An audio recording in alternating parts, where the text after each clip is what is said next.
महाराजा छत्रपति शिवाजी कहानी शुरू होती है। सोचो, आपको एक पूरा राज्य बनाना है और आपके पास सिर्फ हिम्मत और चतुराई है। ये थे महाराजा छत्रपति शिवाजी, एक सच्चे योद्धा राजा जिन्होंने मुश्किलों को मात देकर अपना नाम इतिहास में लिखा।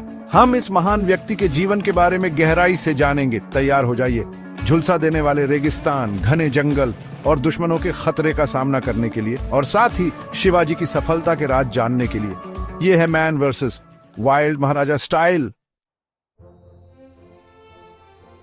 पहला अध्याय, शुरुआती जीवन और राज। शिवनेरी किले की छाया में जन्मे छोटे शिवाजी ने कठिनाइयों का सामना किया। उनके पिता एक सेनापति ने उनमें अनुशासन और अपने वतन के प्रति प्रेम भरा।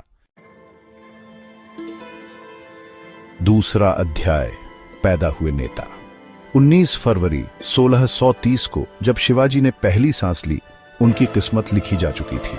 महाराष्ट्र के ऊबड़ खाबड़ इलाके और अशांत राजनीति के बीच पले बढ़े उनमें एक तेज दिमाग, एक योद्धा का जज्बा और अपने लोगों को आजाद कराने का अटूट संकल्प पैदा हुआ। तीसरा अध्याय, शुरू से ही धर्मनिरपेक्ष। धार्मिक बंटवारे के समय में शिवाजी एकता की अहमियत समझते थे। उनकी सेना विभिन्न धर्मों का मेल थी, जिसमें मुस्लिम हिंदुओं के साथ बहादुरी से लड़ते थे।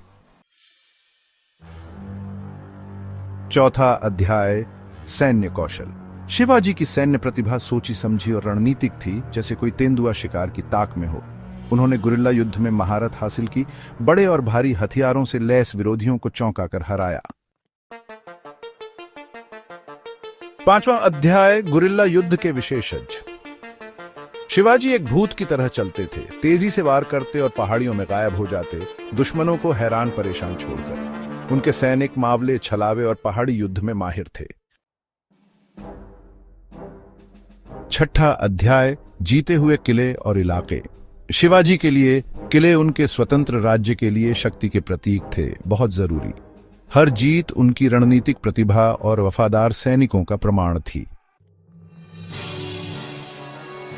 हर कहानी में एक खास पल होता है शिवाजी के लिए। वो था बीजापुर के खूंखार सेनापति अफजल खान का सामना। शिवाजी अपनी बुद्धि और बघनक से लैस विजयी हुए और इतिहास में अपना नाम दर्ज कराया। असली नेतृत्व सिर्फ लड़ाई जीतने के बारे में नहीं होता, यह कुछ ऐसा बनाने के बारे में होता है जो टिका रहे। शिवाजी ने राज्य के मामलों पर सलाह देने के लिए मंत्रियों की एक परिषद, अष्टप्रधान मंडल की स्थापना की। उन्होंने राज्य के मामलों पर सलाह लेने के लिए मंत्रियों की एक परिषद बनाई, जिसे अष्टप्रधान मंडल कहा जाता था। उन्होंने कर प्रणाली में सुधार किया, इसे किसानों और व्यापारियों के लिए अधिक न्याय संगत बनाया। सोचिए, शुरू से एक राज्य बनाना। शिवाजी जानते थे कि अपने लोगों की समृद्धि के लिए एक सुव्यवस्थित प्रशासन जरूरी है। उन्होंने एक योग्यता आधारित प्रणाली बनाई, जिसमें कुशल और समर्पित लोगों को बढ़ावा दिया जाता था। एक राज्य को फलने फूलने के लिए संसाधनों की जरूरत होती है। शिवाजी ने खेती और व्यापार को बढ़ावा दिया, नए रास्ते खोले और गठबंधन बनाए।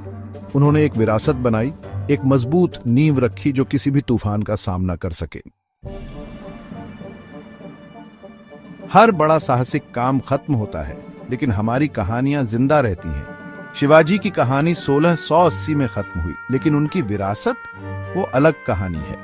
उन्होंने एक साम्राज्य का बीज बोया, शक्तिशाली मराठा साम्राज्य, जिसने सदियों तक भारत के एक बड़े हिस्से पर राज किया। शिवाजी के साहस और महत्वाकांक्षा से जन्मा मराठा साम्राज्य सिर्फ जीत के बारे में नहीं था, यह अपनी विरासत को वापस पाने और अत्याचार के खिलाफ खड़े होने के बारे में था। शिवाजी ने अपने लोगों में आत्मविश्वास का बीज बोया और उन्होंने पीढ़ियों तक इसका फल पाया। सदियां बीत गईं, फिर भी शिवाजी की कहानी गूंजती है। वो कभी हार न मानने की भावना का प्रतीक है। चाहे कितनी भी मुश्किलें क्यों न हो, वो हमें सिखाते हैं कि असली नेतृत्व शक्ति के बारे में नहीं, सेवा के बारे में होता है।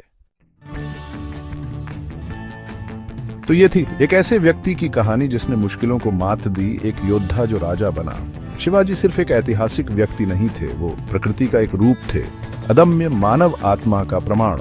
जिंदा रहना सिर्फ सांस लेने के बारे में नहीं है, यह सही मायने में जीने और दुनिया पर अपनी छाप छोड़ने के बारे में है।